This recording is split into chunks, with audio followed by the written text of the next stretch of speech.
Yes, like Washington, that sometimes, to help our people, we still have to get our hands dirty, Right. you know?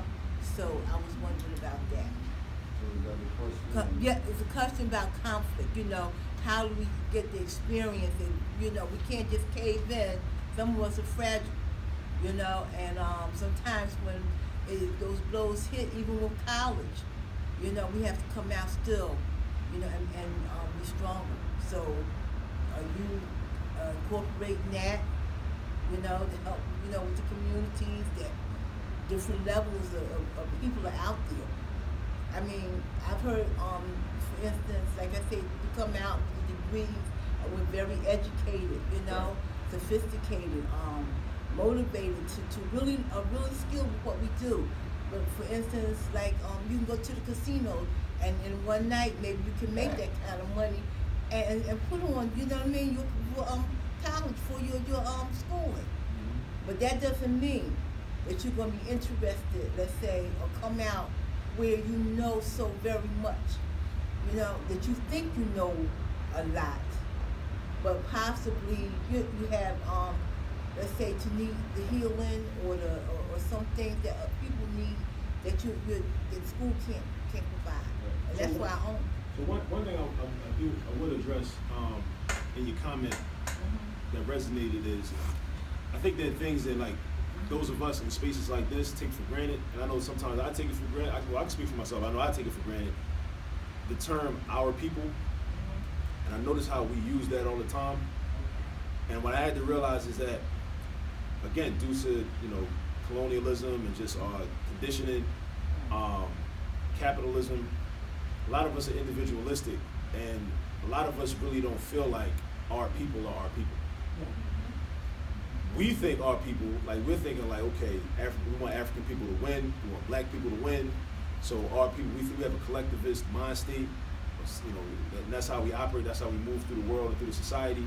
And we kind of, I've taken for granted that, well, why wouldn't they? So if I just say, like, we got to do this for our people, not understanding that brother right there, he's not thinking of us as his people, because he may have grown in lived in a community with other black people that may have done him dirty, right? So he may have been turned off, and also as a function of his education.